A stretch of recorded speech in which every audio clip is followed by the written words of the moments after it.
আমাদের সম্মানিত প্রধান অতিথিকে প্রেস উপহার দিবেন ভাইস প্রোগ্রাম ব্যবসায়ী গ্রুপের সেক্রেটারি জেনারেল ফারুক সাহেব।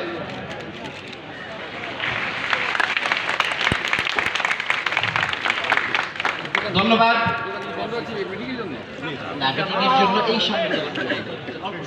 আমরা সর্বোচ্চ 20 মিনিট আমরা এখানে সময় ব্যয় করব। আমাদের প্রধান অতিথি সাহেব জিজ্ঞেস করেছে দোকান বন্ধ কিনা, আমরা বলেছি না, আমরা 20 মিনিটের জন্য সবাই আপনাকে দেখতে চাই। এই কারণে আমরা 20 থেকে আধা ঘন্টার জন্য দোকানটা, সামনের দোকানগুলো আমরা বন্ধ রেখেছি। এখন আমি বক্তব্য দেওয়ার জন্য অনুরোধ জানাচ্ছি।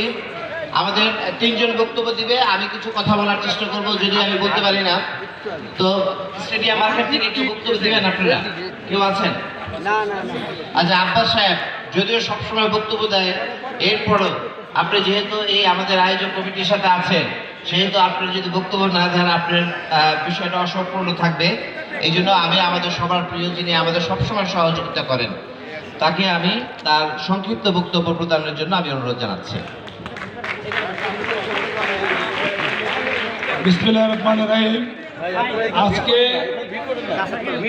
হল মার্কেট, পাতাল মার্কেট, ঢাকা স্টেডিয়াম এবং বাইতুল মোকাররম, এই 4টা মার্কেট, এই জুনের 4টা মার্কেটের ব্যবসায়ীবৃন্দের সমন্বয়ে আজকের এই মতবিদ ভাই সভার প্রধান অতিথি, এই এলাকার মাটি মানুষের সন্তান, এই এলাকার উন্নয়নের রূপকার, বাংলাদেশ জাতীয়তাবাদী দল বিএনপির স্থায়ী কমিটির অন্যতম সদস্য, প্রবীণ রাজনীতিবিদ, আমাদের অতি আপনজন জননেতা মির্জা আব্বাস উপস্থিত আছেন।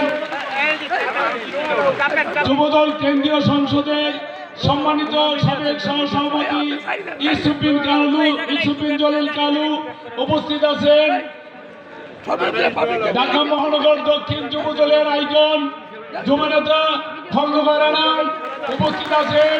বাইতুল মোকাররম বণিক সমিতি, বাইতুল মোকাররমের ব্যবসায়ী, স্টেডিয়ামের ব্যবসায়ী ও পাতাল মার্কেট ও হল মার্কেটের ব্যবসায়ী, আসসালামু আলাইকুম।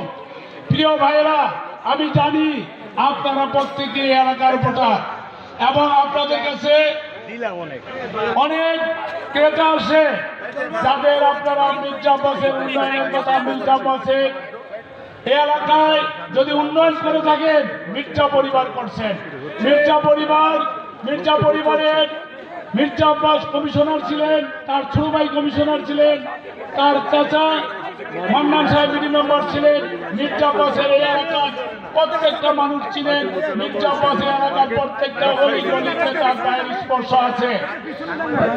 মির্জা আব্বাস এমন একটি লোক, প্রত্যেকটা মানুষের সাহায্য সহযোগিতায় তিনি এগিয়ে আসেন।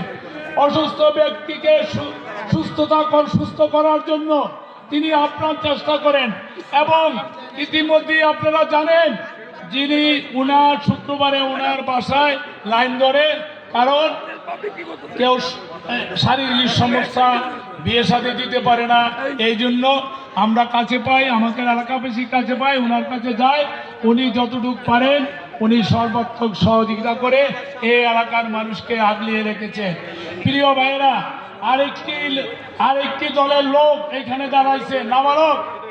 ওই চরমনের পিসাব যেমন পানের সাথে কি খায়া বিএনপির সম্বন্ধে আবল তাবল কথা বলে, আর ওই নাবালক শিশু আমাদের প্রাণ প্রিয় নেতা, এ এলাকার মাটি মানুষের নেতা, এ এলাকার উন্নয়নের রূপকার জননেতা মির্জা আব্বাস সম্বন্ধে আবল তাবল কথাবার্তা বলছে।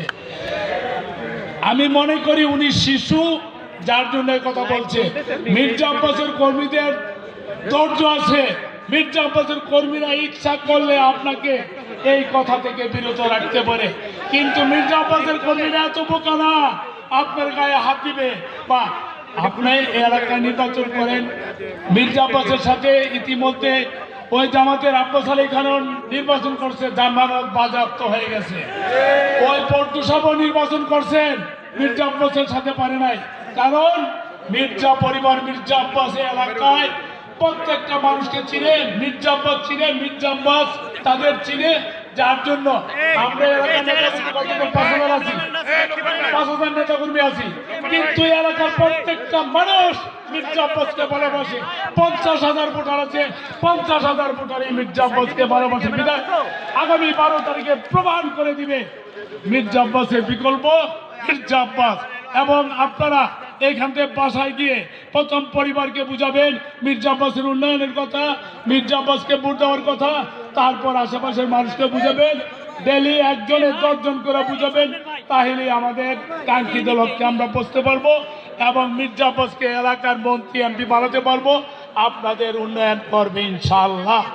এইখানে যারা আমাদের দল করেন, সরাসরি দল করেন, 17 বছর নির্যাতিত হয়েছেন, আপনারা আপনাদের সামূহিক ব্যবহার এবং সাংগঠনিক দক্ষতা দিয়ে মানুষের মন জয় করবেন এবং মির্জা আব্বাসের পক্ষে আনবেন। আপনাদের ব্যাপারটা ইনশাল্লাহ মির্জা আব্বাস যদি মন্ত্রী এমপি হয় আপনাদের কর্মসংস্থানের ব্যবস্থা করে দেবে ইনশাল্লাহ।